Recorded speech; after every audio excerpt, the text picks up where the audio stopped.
Hey, good afternoon, everybody. Welcome to this week's Family Ministry Moment. This is Manu, the Children and Youth Pastor at UMC the Palm Beaches, coming with you with, I think, week 5 of Lent.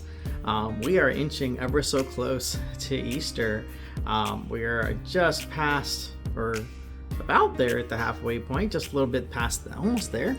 And we're hitting that point where things kind of get a little tougher for some folks to follow through on their kind of Lent commitments.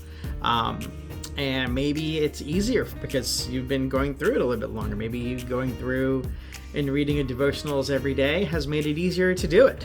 Maybe getting up and doing the right thing by drinking more water or working out, or maybe giving up smoking or drinking soda or ingesting insane amounts of sugar and not doing it has made it easier. I don't know, but I know for a lot of folks, but when you get about halfway to Lent, things get a little kind of tired. And this week's devotional helps with that. I'm sitting here in the comfy of my home, one, because I wanted to, and two, because this week's lesson involved me having to actually look at my notes, because I wanted to make sure that when we talked about this, that I said it right. This week, week 5, is about service. It's about the idea that a response to a Christian life that is found in what Christ has done for each of us. The response is in service. It's in love. It's in compassion towards the people around us. It's in compassion for ourselves, because that's why we do Lent, to remind ourselves that we are loved and valuable and worthy to continue to pour into ourselves and deepen our relationship with God. But it is also on us to help the people around us deepen their relationship with God, or even experience God in some way, shape, or form. And as we think about service this week, there's 2 things I'd like for you to keep in mind. One is, how are you sharing Christ's light with others around you? And number 2, how are you experiencing the light of Christ through others around you? That means you kind of have to be more aware. Can't just go through every day not paying attention to what's going on to you and with the people around you. How are you responding to the people that are around you? How are you sharing Christ's love? I know Pastor Tim always loves talking about his journeys through traffic and the roads on Sunday mornings, and I actually have a story. I recognize it lately because I drive my daughter to school every single morning, and I recognize that people have just been, maybe it's recently, maybe it's not, maybe I'm just noticing it more. People have just been really more aggressive and angry and annoyed on the road. Maybe it's because I live right next to I-95. I don't know. But I'm also noticing that I'm more kind of abrupt, not in the way I drive, but definitely the way I talk. And my daughter is sitting with me in the car, and every once in a while I'll say something that's probably not so nice. And then I'll notice my daughter will say it too. And I recognize, oh man, she's hearing what I'm saying, even though it's right, even though, the person who cut me off is super rude, and then that person did it again, and at that point you're like, are they doing it on purpose? Is this intentional? Does this person not like me? How do they even know who I am? And you start going through your head, and then you'll say stuff that you don't really want to say, and you recognize you're in the wrong place in that moment. And well, my daughter was listening in those moments, and then I recognized she repeats after me, and I was like, whoa, she's in the moment with me. She's experiencing what I'm experiencing with me.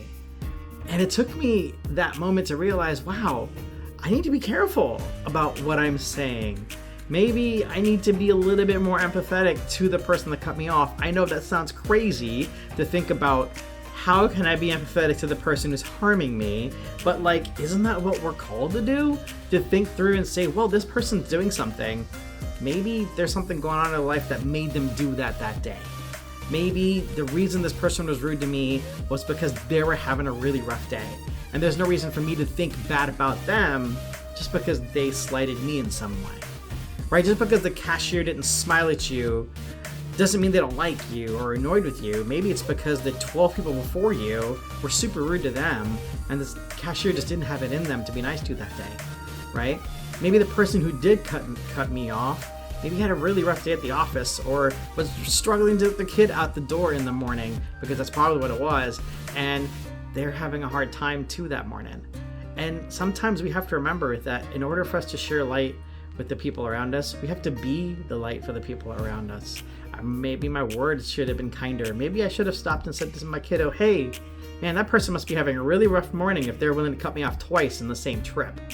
And that would have showed a different side of me to my kid and given my kid the ability to recognize that other people can be going through some tough stuff too.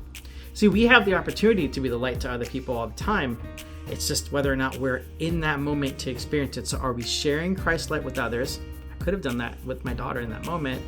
And are we experiencing light through others? If I had stopped to at least think positively about that person, maybe I could have experienced that, man, they're just another person who's going through some stuff, and instead of being angry at them, maybe I could have stopped and prayed for them or thought positively for them and wished them well, right? Even though they would have never known it, but just doing it would have made my day better. Another way that I want you to think about how you can be in service this week is actually think about what intentional way can you actually make someone's day better this week. So as you go through your work day, your school day, maybe just at home, think about how you can make someone's day brighter or better. And that in that way you can share Christ's love with them without even intentionally having to do so. Because it's in those moments where we intentionally think about others, we remind them that they are loved. And that love comes from a genuine place because you do love them. So think about somebody in your life, maybe it's a coworker, maybe it's a classmate, maybe it's a family member who you can share some love with this week. Maybe it's a note, maybe it's a flower, maybe it's a nice gesture, a kind deed, a positive encouragement, whatever it might be, something simple that you can do to help somebody feel better this week. I guarantee you it will go a long way, because maybe it'll stop them from cutting somebody off twice on the road. Maybe it'll stop them from belittling somebody later in the day, because starting your day off positively really changes the course of everything for some people, or I would say all people, right? So that's my encouragement to you this week. Let's be the positive light in the world. Let's practice doing that, because as we practice doing that, we'll be better and more positive people as well, and Christ's love will shine through us. So I hope I can catch you this week at church at the 9 o'clock service or the 11:15 service. Of course, we've got 10 o'clock Sunday school hour for all ages, parents and students as well. And we are meeting Sunday night for youth group at 4 o'clock. And hey, Easter is right around the corner. On the last Sunday of March, we'll be celebrating Resurrection Sunday, Easter Sunday together. So I hope to see you there. Actually, before church service is at 11:15, and we will be having our Easter egg hunt extravaganza, our Easter live, happening at church. So the women's group will be making pancakes and breakfast for all of us, and the kids are all going to have a chance to run around and collect some eggs, do some crafts, and have some fun together. So we hope you can join us on Easter Sunday at 10 o'clock for that, and for service to follow right after that. So we hope to see you sometime Sunday this week. This is Manu. I'll see you at church.